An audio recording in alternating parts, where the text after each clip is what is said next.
Sir నమస్తే. నమస్తే. Sir మొత్తం రాష్ట్ర చరిత్రలో ఇప్పటికి ఎన్నోసార్లు మాతృ సంస్థల నుంచి వచ్చి డిప్యుటేషన్ పైన ఏపీలో చాలామంది వర్క్ చేశారు. కానీ ఎప్పుడు కూడా ఐఏఎస్లు, ఐపీఎస్లు కావచ్చు, ఐఆర్టీసీకి సంబంధించిన వాళ్ళు కావచ్చు, వాళ్ళ మాతృ సంస్థల నుంచి డిప్యుటేషన్ మీద వచ్చిన వాళ్ళు ఎవరైతే ఉన్నారో ఎప్పుడు ఇన్ని కేసులు కావచ్చు, లేకపోతే ఇన్ని వార్తలు కావచ్చు ఎప్పుడు ఎదుర్కోలేదు. ఎందుకంటే మనం ఎప్పుడైనా చూస్తే రాజకీయ నాయకులు లేదా వాళ్ళ బంధువులు మాత్రమే ఏదైనా కేసులు ఇరుక్కున్న వాళ్ళని చూసాం. కానీ ఎందుకని 2019 నుంచి 2024 వరకు అసలు ఏం జరిగింది? ఇది ఒక పెద్ద మిస్టరీ బాక్స్ లాగా తయారైపోయింది ఈ 5 ఇయర్స్. ఈ 5 ఇయర్స్లో మాతృ సంస్థల నుంచి డిప్యుటేషన్ మీద వచ్చిన ప్రతి ఒక్కరిపైన కూడా కేసులు మనం చూస్తూ వస్తున్నాం. అసలు ఏం జరిగింది అంటే ఏం చెప్తారు? ఆంధ్రప్రదేశ్ బ్యూరోక్రాట్స్ ఇవాళ ఈ ఐఏఎస్లు, ఐపీఎస్లు, ఇప్పుడు ఈ ఐఆర్ఎస్ఓ, ఐఎఫ్ఎస్ఓ, మీరన్న ఐఆర్టీఎస్ అని, కోస్ట్ గార్డ్ సర్వీస్, ఇలా వీళ్ళంతా కూడా గతంలో ఎంతో పేరుండే వ్యవస్థ ఇప్పుడు ఇంత చెడ్డ పేరు ఎందుకు వచ్చింది? అది కూడా జగన్మోహన్ రెడ్డి 5 ఏళ్లలో వీళ్ళు ఎందుకు ఇంత భ్రష్టు పట్టారు? ఇవాళ ఇండియన్ సర్వీసెస్ ఆంధ్రప్రదేశ్లో ఇంత కళంకం ఎందుకు వచ్చింది? ఒక మాయని మచ్చ.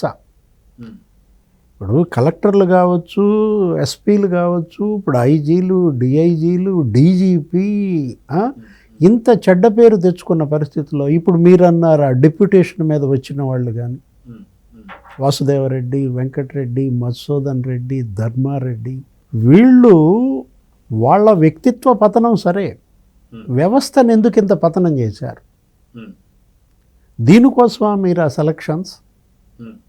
దేశానికి సేవ చేయటం కోసం ఇండియన్ సర్వీసెస్ ఇక్కడ ఉన్నటువంటి వాళ్ళల్లో తెలివి గలాళ్ళని, మంచి ఇంటెలిజెంట్స్ని పరీక్షల ద్వారా ఎంపిక చేసి ఐఏఎస్లు అవుతున్నారు, ఐపీఎస్లు అవుతున్నారు. మీరు దేశానికి సేవ చేయడం కోసం మీలో తెలివితేటలు ఉన్నాయని మిమ్మల్ని ఇవాళ ఆ 3 అక్షరాలు మీకు ఇచ్చి మిమ్మల్ని ప్రజల్లోకి పంపిస్తే నేరగాళ్లతో చేతులు కలుపుతారా? అవినీతి పరులతో మమేకం అవుతారా? అంటే ఇక దోచుకుంటారా? దొంగలు కలిసి ఊళ్ళు పంచుకున్నట్టుగా ఇప్పుడు ఈ నేరస్తులు, తర్వాత అవినీతి పరులు, ఈ అధికారులు అందరూ కలిసి కుమ్మక్కయి దోపిడీ చేస్తారా? అందుకు కాదు కదా మీకు ఐఏఎస్ ఇచ్చింది, ఐపీఎస్ ఇచ్చింది, ఐఆర్ఎస్ ఇచ్చింది, ఐఎఫ్ఎస్ ఇచ్చింది. సమాజాన్ని కాపాడమని మిమ్మల్ని ఇస్తే, ఉద్ధరించమంటే జనాన్ని, మిమ్మల్ని మీరు ఉద్ధరించుకోవడం కాదు, అసలు ఈ సమాజాన్ని ఇంత అధోగతి పాలు చేసే హక్కు మీకు ఎక్కడది? మనం అనుకున్నాం ఏది గతంలో ఇలా ఉండేదా, ఇప్పుడు ఇలా ఉండేదా? మా చిన్నప్పుడు స్కూల్లో పిల్లల్ని నువ్వు పెద్దయ్యాక ఏమవుతావు అని అడిగితే ఐఏఎస్ అవుతా అనేవాడు, కలెక్టర్ అవుతా అనేవాడు, ఎస్పీ అవుతా అనేవాడు, ఐపీఎస్ చదువుతా అనేవాడు. ఇప్పుడు ఈ స్కూల్స్లో ప్రజెంట్ జనరేషన్ నీళ్ళు అడిగితే అంటారా? అంటే భ్రష్టత్వం ఎంతగా ఇక్కడ వీళ్ళని వ్యవస్థతో నీకు వ్యవస్థీకృతమైందో కనపడుతుంది. సుప్రీంకోర్టు జిల్లా కలెక్టర్లని అక్షంతలేయటమా? సుప్రీంకోర్టు ఇసుక కుంభకోణం పైన ఆంధ్రప్రదేశ్ జిల్లా కలెక్టర్ని నీకు తూర్పారా పట్టింది. ఏం చేస్తున్నారు మీరు? సహజ వనరుల పరిరక్షణ మీ బాధ్యత కాదా? ఇసుక ఆ విధంగా నదీ గర్భాలను కొల్లగొడుతుంటే, ఇప్పుడు ఇసుక నదీ గర్భంలో ఎంత తీయాలనేది మార్గదర్శకాలు ఉంటాయి. మీటరున్నర, 3 మీటర్లు. అసలు మాన్యువల్గా జరగాల్సిన తవ్వకాలు రీచ్లలో మెషినరీ వాడుతుంటే వాటన్నిటిపైన మీరు వెళ్ళి రీచ్లు సందర్శించి నివేదిక పంపమంటే ఈ కలెక్టర్లు, సోకాల్డ్ ఐఏఎస్లు కనీసం రీచ్ సందర్శించకుండా పాత డేట్లేసి అప్పుడే మేము రీచ్ సందర్శించామని, ఆర్డర్ వచ్చిందేమో 8వ తారీఖు అయితే 2వ తారీఖు నేను రీచ్ సందర్శించానని రిపోర్ట్ పంపుద్ది ఒక కలెక్టర్. కట్ అండ్ పేస్ట్ రిపోర్టులు. దాని మీద మళ్ళీ సుప్రీంకోర్టు సీరియస్ అవ్వటమే కాదు, గ్రీన్ ట్రిబ్యునల్ అసలు ఫైన్ వేసింది వీళ్ళకి. సిగ్గు చేయటం అన్నమాట. ఇప్పుడు అసలు ఈ వ్యవస్థ బ్రిటిష్ కాలంలో మనకు మామూలుగా ఐఐఎస్ ఏదో ఉండేది, ఇండియన్ ఇంపీరియల్ సర్వీస్ అనేవాళ్ళు. ఆ తర్వాత బ్రిటిషర్స్ హయాంలోనే ఇది ఐసిఎస్గా వచ్చింది, Indian civil service. Next IAS, ఆ తర్వాత ఇప్పుడు ఐపీఎస్. వీళ్ళు సర్వీస్ చేయాల్సింది ఎవరికి? Civil service. వీళ్ళు చేయాల్సింది ప్రజా సేవకులు కదా, జగన్ సేవకుల. జగన్ ఇవాళ ఉంటాడు, రేపు పోతాడు. ఇప్పుడు వాళ్ళకి ఇచ్చేది మ్యాండేట్ 5 ఏళ్ళు, మీరు చేయాల్సింది 30 ఏళ్ళు 35 ఏళ్ళు మీకు సర్వీస్ ప్రజలు ఇస్తే. ఇప్పుడు అతను నాశనం అయ్యాడు, మిమ్మల్ని నాశనం చేశాడు. తా చెడ్డ కోతి వనవెల్ల జరిచిందని చెప్పి జగన్మోహన్ రెడ్డి ఇవాళ మొత్తం వనాన్ని చెరిచాడు అన్నమాట. అయితే డిప్యుటేషన్ పైన రైల్వే ట్రాఫిక్ కంట్రోల్ దగ్గర నుంచి వచ్చినటువంటి ఒక వాసుదేవర్ రెడ్డి చాలా అమాయకుడు, చాలా మంచివాడు, సౌమ్యుడు అనుకున్నట్టు తన చేతుల్లో పెట్టాడు పూర్తిగా బెవరేజెస్ అండ్ డిస్టిలరీస్. అయితే ఇప్పుడు దాదాపు 1,00,000 కోట్లకు దగ్గరగా అక్కడ ఓన్లీ క్యాషే కలెక్ట్ అయింది. అంటే దీన్ని ఎవరు, అంటే మాతృ సంస్థల నుంచి వచ్చి మళ్ళీ ప్రభుత్వం మారిపోయింది, కూటమి ప్రభుత్వం వస్తుందంటే మా మాతృ సంస్థలు మేము వెళ్ళిపోతాము అని చెప్పేసి అనడంలో ఖచ్చితంగా ఇక్కడ ఏదో అవినీతి జరిగింది అని చెప్పి అనుకోవచ్చా? ఎక్కడున్నాడు వాసుదేవరెడ్డి? వాసుదేవరెడ్డి ఎక్కడో బెంగళూరులో ఎక్కడో యలహంక ప్యాలెస్ పక్క హోటల్లో ఏదో తిరుగుతున్నాడు, లోపలికి వెళ్ళి లాయర్లతో కలిశాడు అని పోలీసులు అదుపులో ఉన్నాడన్న వార్తలు. అతను అసలు ఎందుకు వచ్చాడు ఆంధ్రప్రదేశ్ సర్వీస్కి? దీనికోసమైనా? ఇప్పుడు మనకి డౌట్ వస్తుంది, ఈ సర్వీసెస్కి అన్నిటినీ రీనేమ్ చేస్తే పోద్ది. ఇండియన్ అవినీతి సర్వీస్ అని పెట్టుకోండి, ఇండియన్ కరప్షన్ సర్వీస్ అని పెట్టుకోండి, ఇండియన్ ఫ్రాడ్ సర్వీస్ అనండి, Indian robbery service, Indian rogue service అవి పెట్టుకోండి. వీళ్ళు డిగ్రీలుగా 3 అక్షరాలు ఇవి తీసేయండి. ఇది గత వైభవానికి చిహ్నాలు, వీళ్ళు గత అరాచకానికి చిహ్నాలుగా మారిన నేపథ్యం. ఇవాళ వాసుదేవరెడ్డికి 2 పోస్టులు ఇచ్చాడు Jaganmohan Reddy. Beverages corporation MD అతనే, ఆ తర్వాత బ్రూవరీస్ డిస్టిలరీస్ డైరెక్టరు అతనే. అరే మద్యం తయారీ, మద్యం సరఫరా, మద్యం విక్రయాలు వీళ్ళయ్యే. 20 డిపోలు కబ్జా చేశారంట, కొత్తగా 28 డిపోలు పెట్టారంట, 32 కొత్త బ్రాండ్లు తెచ్చారంట. దేశంలో టాప్ 5 లిక్కర్ బ్రాండ్స్ ఇక్కడ అమ్మకూడదని శాసనం, దేశంలో టాప్ 3 బీర్ బ్రాండ్స్ ఇక్కడ అమ్మకూడదని నిర్ణయం. మీరు అన్నారు ఏంటి, క్యాష్, ఓన్లీ క్యాషే కట్టాలా, గూగుల్ పే చేయకూడదు, ఫోన్పే చేయకూడదు, డిజిటల్ ట్రాన్సాక్షన్స్ తీసుకోరు. 99,650 కోట్లు అమ్మితే నీకు డిజిటల్ అందులో 600 కోట్లే, 0.62%. ఏముంది అందులో గోల్మాల్? కేవలం నగదు తీసుకోవడంలో జరిగిన గోల్మాల్ ఏంటి? ఇప్పుడు ఈ వాసుదేవరెడ్డి ఇవాళ 32 చీప్ లిక్కర్ బ్రాండ్లు ఎవరు తెమ్మన్నారు నిన్ను? ఇప్పుడు మిథున్ రెడ్డి ఇవాళ నంద్యాలలో ఎస్పీవై డిస్టిలరీస్ అతను కబ్జా చేస్తే అతనికి ఇవాళ నువ్వు ఈ ఇచ్చిన ఆర్డర్లో 60% ఆర్డర్ దానికే ఇచ్చాడని తయారీలో. అదానీ డిస్టిలరీస్, విజయసాయి రెడ్డి అల్లుడు ఎవరో రోహిత్ రెడ్డి బినామీ కంపెనీ, దానికి మరి భారీ ఎత్తున ఆర్డర్స్ ఇచ్చారని. అంటే పాత డిస్టిలరీస్ యజమాన్యాలని బెదిరించారు. అవన్నీ వీళ్ళు తీసుకోవటం ఒక పద్ధతి ప్రకారం, ఒక ప్లాన్డ్ కరప్షన్ అన్నమాట ఇది. వీళ్ళని తెచ్చుకోవటం ఒక ప్లాన్, ఒక స్కెచ్. ఏది డిప్యుటేషన్ మీద ఎక్కడెక్కడో చూస్తున్నాళ్ళని. ఈ రకంగా కూడా అవినీతి చెయ్యొచ్చా? ఇంతకుముందు మద్యం అమ్మలేదా? ఇంతకుముందు అసలు అన్ని రాష్ట్రాల్లో జరుగుతోంది కదా ఈ మద్యం అమ్మకాలు. ఎక్కడన్నా ఇలాంటి విపత్కరం జరిగిందా? ఇప్పుడు 3,113 కోట్లు కమిషన్లే తీసుకున్నారని ఆ శ్వేతపత్రంలో ప్రభుత్వం ఇచ్చిన దాంట్లో.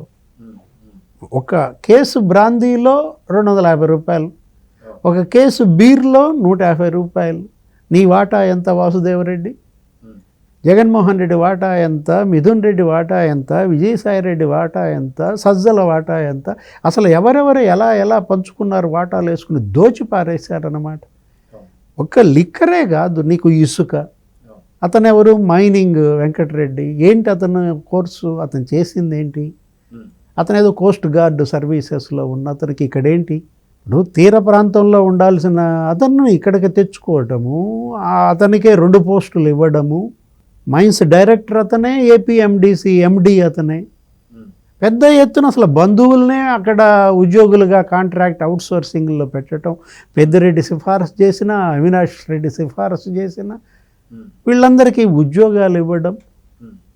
నీకు పెద్దిరెడ్డి చిత్తూరు జిల్లా మొత్తం అతనికి ఇవ్వడం లీజులు.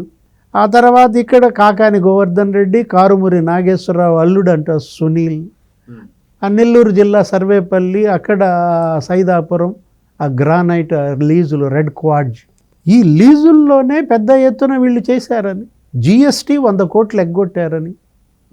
ఇప్పుడు ఆ 2 కంపెనీల ముసుగులో జేపీ వెంచర్స్, టర్న్కీ, ఆ రెండింటిని 3 ఏళ్ళు వాడుకుని తప్పుడు బిల్లులు ఇచ్చి ఎక్కడికక్కడ ఎమ్మెల్యేలు, మంత్రులు వాళ్ళ ప్రతి నియోజకవర్గంలో 175 రీచ్లలో ఒక్కొక్క నియోజకవర్గంలో అభ్యర్థి వాళ్ళ యొక్క నాయకుడు 2,000 కోట్లు కొల్లగొట్టారని, స్వయంగా జగన్మోహన్ రెడ్డి ముఖ్యమంత్రిగా వాళ్ళ బ్రదర్ అనిల్ రెడ్డి అతను దీనికి కింగ్ పిన్ అని అనేక మీడియాలో కథనాలు మనం చూసాం. ఏంటి, రోజుకి 10 కోట్లు ఒక జిల్లా నుంచి, 250 కోట్లు 25 జిల్లాల నుంచి వసూలు చేశారని ఒక్కొక్క రోజు. ఇసుకలోనే 19,000 కోట్ల కరప్షన్ జరిగిందని ఆ శ్వేతపత్రంలో ప్రభుత్వం ఇస్తే అసెంబ్లీలో, ఇప్పుడు తెలుగుదేశం ఆరోపిస్తే, జనసేన ఆరోపిస్తే, బీజేపీ చెబితే మనం అది వేరు. ఇది ప్రభుత్వం చెప్తున్న శ్వేతపత్రంలో వాస్తవాలు నిజంగా దిగ్భ్రమ కలిగిస్తున్నాయి. ఆ ధర్మారెడ్డి నువ్వు అన్న ఇంకొక డిప్యుటేషన్ ఏంటి, అతని పోస్టు ఎక్కడ, అతను ఎక్కడో డిఫెన్స్లో పనిచేసేవాడు, ఎస్టేట్ ఆఫీసర్, అతన్ని తీసుకొచ్చి ఓఎస్డీగా పెట్టారు, అతనికి ఇన్ఛార్జి జేఈఓ చేశారు, ఇన్ఛార్జి ఈఓ చేశారు, దోచిపారేశారు తిరుమల తిరుపతి స్వామివారి సొమ్ము, భక్తుల నోరు కొట్టారు, అన్నదానం భ్రష్టత్వం, క్యూలో ఉన్న భక్తులకి కనీసం మంచినీళ్ళు కానీ, కొద్దిగా పులిహోర కానీ, మజ్జిగ కానీ ఇచ్చే దిక్కు లేకుండా భక్తులేమో అనేక అవస్థల పాలు. మనం చూసాం లడ్డూ ప్రసాదం క్వాలిటీ లేకుండా. అరే అసలు ఆ ఇంజనీరింగ్ పనుల్లో ఇవాళ జరుగుతోంది విచారణ. 150 కోట్లు సంవత్సరానికి దాని బడ్జెట్ అయితే, భూమన కరుణాకర్ రెడ్డి టీటీడీ చైర్మన్గా 1800 కోట్లు బడ్జెట్. మరి ఏమైంది ఆ డబ్బంతా, దేనికి పెట్టారు? పైన ఏమో కొండ మీద తండ్రి, కిందేమో కొండ కింద కొడుకు, ఆ భూమన కొడుకు అభినవ్ రెడ్డి మొన్న వైసీపీ అభ్యర్థి, అక్కడ రోడ్లు వేస్తున్నారని అదని ఇదని. 1% టీటీడీ బడ్జెట్ మీరు తిరుపతికి ఇవ్వటంలో మీ ఉద్దేశం ఏంటి? నిజంగా తిరుపతిని అభివృద్ధి చేయాలన్న తలంపేనా? కమిషన్ల కోసమే పెద్ద ఎత్తున అక్కడ బోర్డు నిధులన్నీ కూడా కింద తిరుపతిలో వాడినట్టు. 10% కమిషన్ భూమన కరుణాకర్ రెడ్డి అని. మొదట 2 ఏళ్ళు వైవి సుబ్బారెడ్డి టీటీడీ చైర్మన్గా, తర్వాత 2 ఏళ్ళు భూమన కరుణాకర్ రెడ్డి చైర్మన్గా, మొత్తం అసలు స్వామివారినే నామాలు పెట్టారన్న చెడ్డ పేరు. వీటన్నిటికీ సూత్రధారి, పాత్రధారి ధర్మారెడ్డి. జంప్ చెప్పబెట్టకుండా సామాను కూడా వేసుకెళ్ళిపోయాడని 2 లారీల్లో. ఎందుకు వచ్చాడు, ఏం చేశాడు, ఎందుకు వెళ్ళిపోయాడు? అసలు ఈ ఇండియన్ సర్వీసెస్ అధికారులు ఇలా పరారావడం ఏంటి? ఎక్కడున్నాడు వెంకటరెడ్డి? అతను ఉన్న ఇళ్ళన్నిటికీ మెయిల్స్ పంపారంట, నోటీసులు అంటించారంట. వాసుదేవరెడ్డి అసలు నిన్నటిదాకా పత్తా లేడు, నిన్న మొన్న దొరికారంటున్నారు ఆ బెంగళూరు యలహంక దగ్గర. జగన్మోహన్ రెడ్డి యలహంక వెళ్ళి వీళ్ళందరినీ పిలిపించుకుంటున్నాడా? అక్కడ యలహంకలో అతను మకాం వేస్తోంది వీటి కోసమేనా? ఫైళ్ళు తగలబెడుతున్నారు ఇక్కడేమో ఆధారాలు లేకుండా చేయటం కోసం. పెద్దిరెడ్డి రామచంద్రారెడ్డి అసలు భూములు కబ్జా చేశాడని ఆ మదనపల్లి సబ్ కలెక్టరేట్ మనం చూసాం. సిసోడియా వెళ్తే 2 రోజుల్లో ఎన్ని వినతి పత్రాలు ఇచ్చారు. అటు ఇసుక, ఇటు మద్యం, అటు భూములు. వీడెవడు ఇంకొకడు ఫైబర్ నెట్ మధుసూదన్ రెడ్డి 800 కోట్ల కుంభకోణం అని. 10 లక్షల కనెక్షన్లు ఉంటే ఆ కేబుల్ టీవీ, అది ఫైబర్ నెట్ 3 ఉంటాయి. దాంట్లో టెలిఫోను ఇది ఉంటుంది, తర్వాత టీవీ ఉంటుంది, కేబుల్ ఉంటుంది. తెలుగుదేశం చంద్రబాబు ముఖ్యమంత్రిగా అప్పుడు 2014-19లో 199 రూపాయలకి 3 ఇచ్చారు. దాన్ని ఏం చేశారు? 599 చేశారు. నెలకు 600 బిల్లు ఒక్కొక్క ఇల్లు. అరే ఇల్లు దోచేశారు. ఏది వీళ్ళ దోపిడీ మామూలు దోపిడీ కాదన్నమాట. 10 లక్షల కనెక్షన్లు ఉంటే 20 లక్షల డిమాండ్ ఉంది. ఇంకా మాకు కావాలని అడుగుతున్నారు కేబుల్ టీవీ. అలాంటి ఫైబర్ నెట్లో ఇతన్ని పెట్టారు తీసుకొచ్చి ఎండీగా మధుసూదన్ రెడ్డిని. 800 కోట్లు దోచేశాడంట. అరే సిబ్బంది 120 మంది ఉంటే వాళ్ళని 1600 మందిని చేశాడు. ఆ 1400 మంది జీతాలు ఏమయ్యాయి? దాంట్లో ఉండేది శాశ్వత ఉద్యోగులు ఇద్దరే. వీళ్ళ తమ్ముడిని తీసుకొచ్చి అతనికి కాంట్రాక్ట్ 12 కోట్లంట తమ్ముడికి. ఎవరు? మధుసూదన్ రెడ్డి తమ్ముడు అక్కడ కాంట్రాక్ట్ చేయటం ఏంటి? అన్నేమో ఎండి, తమ్ముడేమో ఉద్యోగం చేయడము అక్కడ, మళ్ళా దాని కాంట్రాక్టు నెలకి మరి 12 కోట్లు అతనికి పెట్టారంటే 800 కోట్ల కుంభకోణం. అంటే 10 లక్షల కనెక్షన్లు ఏం చేశారు? 4 లక్షలకి తగ్గించేశారు. తగ్గల వాస్తవంగా వీళ్ళు రికార్డుల్లో తగ్గించారు. ఆ 5-6 లక్షల కనెక్షన్లు ఏం చేశారు? వాటి యొక్క డబ్బులు మళ్ళించారు. ఏదో ముంబై గ్రీన్ లాంథర్న్ కంపెనీ అంట, ప్రజలు కడుతున్నారు డబ్బు, 599 కడతారు ఇంటింటికి. ఆ డబ్బు గ్రీన్ లాంథర్న్ నుంచి మధుసూదన్ రెడ్డి బినామీ ఖాతాకి వెళ్ళిందని, అందుకే అతను ఇప్పుడు సస్పెండ్ చేసిన పరిస్థితి. మధుసూదన్ రెడ్డి వాడు తుమ్మా విజయ్ కుమార్ రెడ్డి అంట, ఐఎన్పిఆర్ కమిషనర్, 400 కోట్లు సాక్షికి యాడ్స్ ఇచ్చారు. ఆంధ్రజ్యోతికి 28 లక్షలు ఇచ్చారంట. హిందూ 42 కోట్లు, మరి ఇండియన్ ఎక్స్ప్రెస్ 42 కోట్లు, హిందుస్థాన్ టైమ్స్ 40 కోట్లు. అసలు ఒక ఎడిషన్ హిందుస్థాన్ టైమ్స్ రాదు ఆంధ్రప్రదేశ్కి, ఒక పేపర్ అక్కడ పడదు, 40 కోట్లు దానికి. హ్యాన్స్ ఇండియా వాళ్ళ పాపం ఏపీలో 4 ఎడిషన్లు ఉన్నాయంట, వాళ్ళకి అసలు యాడ్స్ లేవు. పాపం పెండింగ్ బిల్స్ కూడా వాళ్ళకి ఇవ్వకుండా ఏడిపించారు. ఇప్పుడు ప్రకటనలు ఇవ్వాలంటే దానికి ఒక కొన్ని నామ్స్ ఉంటాయి. లార్జెస్ట్ సర్క్యులేటెడ్ ఏంటి అనే దాని ప్రకారం ఈనాడు, సాక్షి, జ్యోతి, ప్రజాశక్తి, ఆంధ్రప్రభ ఇచ్చుకుంటూ రావాలా.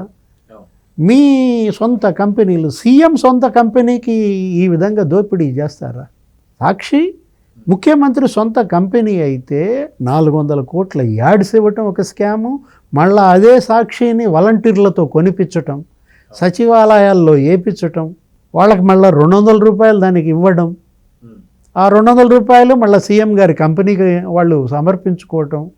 అసలు కరప్షన్ కూడా ఎటువంటి కరప్షన్, ఇంత స్మార్ట్ కరప్షన్ మనం అసలు ఇంతవరకు చూడలేదు. కానీ విని ఎరుగని అవినీతి, నభూతో నా భవిష్యత్, నెవర్ బిఫోర్ నెవర్ ఆఫ్టర్ కూడా. అయితే మనం చూస్తుంటే ఇంత అవినీతి జరుగుతూ వస్తుంది, కానీ ఢిల్లీలో జరిగినటువంటి ఒక లిక్కర్ స్కామ్ ఏదైతే ఉందో ఆ స్కామ్ గురించే ఏదైతే కేజ్రీవాల్ గారు, ఆప్కి సంబంధించినటువంటి మెయిన్ కేజ్రీవాల్ గారు కావచ్చు, లేదంటే మిగతా సిసోడియా కావచ్చు, అదేవిధంగా ఇప్పుడు కవిత కావచ్చు, వీళ్ళందరూ అరెస్ట్ అయింది చాలా తక్కువ అమౌంట్లోనే. ఏది ఏపీకి సంబంధించిన మద్యంతో అవినీతితో పోలిస్తే చాలా తక్కువ అని. నిజంగా ఇది తేలితే జగన్ కూడా జైలుకి సిద్ధమే అనుకోవచ్చా? అంటే అది కేవలం 100 కోట్లే, దానికన్నా 1000 రెట్లు ఎక్కువ స్కామ్. మరి ఇప్పుడు ఏం జరగబోతుంది? ఇది ఒక AP liquor scam Delhi liquor scam కన్నా 1000 రెట్లు పెద్ద స్కామ్ అన్నమాట. అక్కడ ఒక రాష్ట్ర ముఖ్యమంత్రి, ఒక రాష్ట్ర ఉప ముఖ్యమంత్రి, ఇంకో రాష్ట్ర ముఖ్యమంత్రి కూతురు, వీళ్ళందరినీ అరెస్ట్ చేసి తీహార్ జైల్లో వేశారు. ఇక్కడ ఏంటి అనేది వాళ్ళందరి ప్రశ్న. మనం అడిగేది కాదు ఈ ప్రశ్న, మీడియా అడిగేది కాదు, ఇది ప్రజలు అడుగుతున్నటువంటి ప్రశ్న. దీనికి అన్ని వేళ్ళు కూడా వాళ్ళ ప్రభుత్వం వైపే చూపబడుతున్న నేపథ్యంలో ఫిక్సింగ్ జరుగుతోంది, ఉచ్చు బిగుస్తున్నారు. ఇప్పుడు ఈ వేట నడుస్తోంది, హంటింగ్ అన్నమాట. ఇప్పుడు మృగ వేట సినిమా అక్కడ నడుస్తోంది. ఈ క్రూర మృగాలు పారిపోవాలని చూస్తున్నాయి, పతులు దవ్వుతున్నారు, వలలు వేస్తున్నారు, ఉచ్చు బిగిస్తున్నారు. మరి హంటింగ్ ఏ కొలికి వస్తుందో చూడాలి. చూద్దాం సార్. మొత్తానికి ఇలాంటి బ్యూరోక్రాట్స్ పరిస్థితుల్లో ఇలాంటి పరిస్థితి ఇప్పటిదాకా ఎప్పుడూ చూడలేదు. సో కొంత అవమానకరమే. చూద్దాం, ఇలాంటి వాళ్ళు మాత్రం ఖచ్చితంగా శిక్ష పడాలని అయితే కోరుకుందాం. నమస్తే. నమస్తే.